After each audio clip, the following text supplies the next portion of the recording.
আসসালামু আলাইকুম বন্ধুরা, কেমন আছেন আপনারা সবাই? এই ধোঁয়া ওঠা গরমে, প্রচন্ড গরমে কলিজা ঠান্ডা করার জন্য আমি আজকে ক্যারামেল দই বানাবো। ক্যারামেল দই দেখবেন অনেক মজা লাগবে। নর্মাল ফ্রিজে রেখে খাবেন, কলিজা ঠান্ডা করবেন। আমরা চুলাটা অন করে দিচ্ছি। বিসমিল্লাহ। আমি এখানে দেখেন যতটুকু চিনি আপনি খাবেন ঠিক ততটুকু দিবেন। আমি এখানে চিনি দিয়ে দিছি অনেকগুলো, প্রায় 100 গ্রাম দিয়ে দিছি, যেহেতু আমি এখানে ক্যারামেল বানাবো। ক্যারামেল দুধ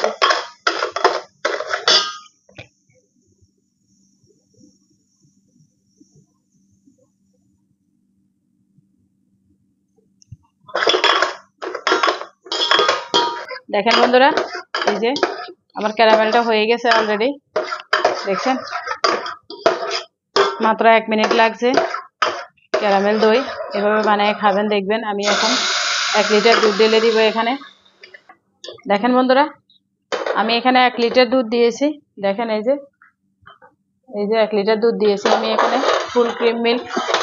এখন আমি এগুলাকে জাল করব।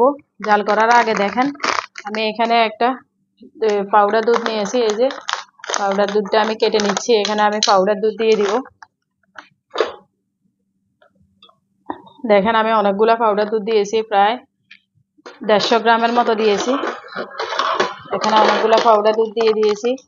দুধগুলা এখনো দুধ পুরোপুরি গরম হয় নাই, এখন মিশে যাবে। আমি এগুলাকে ভালো করে মিশিয়ে এগুলাকে ফুটিয়ে নিব।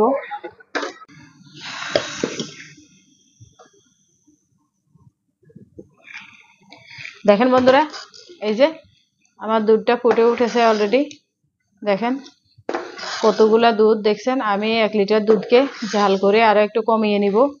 অনেকক্ষণ এটাকে আরো প্রায় 10 মিনিট এভাবে জাল করব। উপরে তুলে তুলে জাল করব। 10 মিনিট পর আমরা চুলাটা অফ করে দিব। অফ করে দিয়ে এটাকে ঠান্ডা করে নিব। একদম একটা আঙ্গুল দিলে যে এরকম সহ্য হয়, এরকম ঠান্ডা করে নিব। এরপর কি করব আমরা আপনাদেরকে দেখাবো। আমাদের সাথেই থাকুন। দেখেন বন্ধুরা, দুধগুলো আমার অলরেডি ঠান্ডা হয়ে গেছে। আমি এখানে অল্প একটু দুধ নিয়েছি, সেম থেকে অল্প একটু নিয়েছি, নিয়ে একদম ঠান্ডা করে নিয়েছি। এটার ভিতরে আমি এই যে একটা দই নিয়েছি, দেখেন ছোট একটা দই।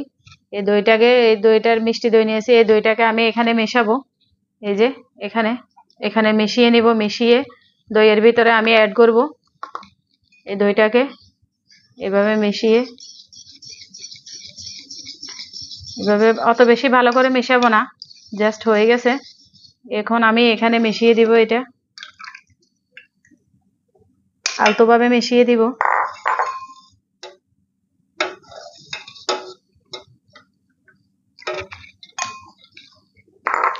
এখন আমি দেখেন এখানে একটা ফ্রাই প্যান নিয়েছি। এই ফ্রাই প্যানের ভিতরে একটা বক্স দিব। এই বক্সের ভিতরে এই দইটা আমি বেশি নাড়াচাড়া করব না। এই যে এই বক্সেটার ভিতরে আমি দইটা দমে দিব।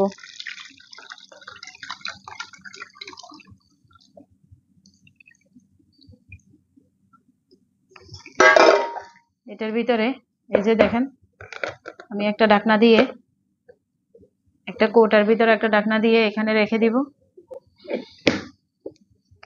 এই এখানে রেখে দিয়ে এখন আমি একটা দেখেন কাপড় দিয়ে এইভাবে করে দিব।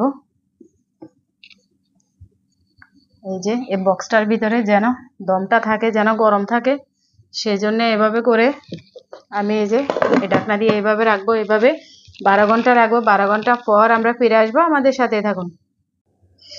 দেখেন বন্ধুরা, আমাদের 12 ঘন্টা হয়ে গেছে। আমাদের দইটা কেমন হয়েছে আমরা দেখি। ক্যারামেল মিষ্টি দই। এই যে আমি আপনাদের সাথে শেয়ার করার পর এটাকে ফ্রিজে রাখবো। এখন ফ্রিজে রাখবো না, আগে আপনাদের সাথে শেয়ার করি। দেখেন কেমন হইল।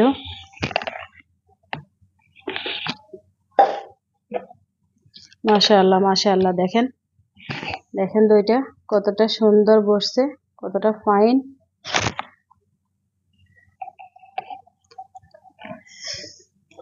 দেখেন বন্ধুরা, এই যে আপনারা এইভাবে বানিয়ে খাবেন, সবাইকে খাওয়াবেন।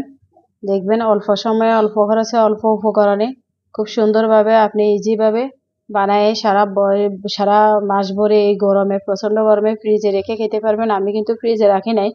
দেখেন কতটা সুন্দর হয়েছে। এই যে দেখছেন, আমি আপনাদেরকে এই বাড়িটা উঠাই দেখাচ্ছি।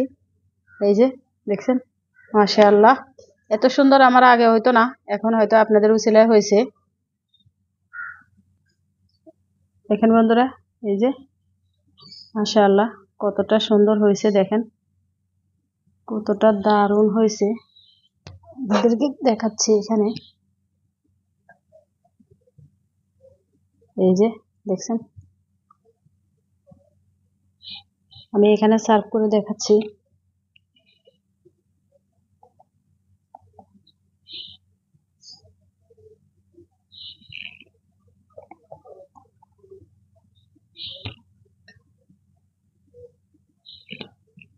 যারা শুরু থেকে আমাদের ভিডিওটা দেখেছেন সবাইকে অসংখ্য ধন্যবাদ।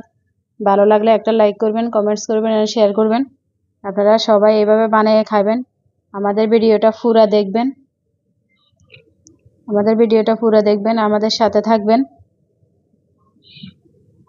আপনারা এভাবে বানিয়ে খাবেন সবাইকে নিয়ে, দেখবেন অনেক মজা পাবেন। দেখেন কতটা সুন্দর লাগছে, মাশাআল্লাহ, দেখতে কতটা লোভনীয় লাগছে। আপনারা সবাই এভাবে বানাবেন, আমাদের সাথে থাকবেন। সবাই ভালো থাকবেন, সুস্থ থাকবেন, এভাবে বানিয়ে খাবেন। আল্লাহ হাফেজ।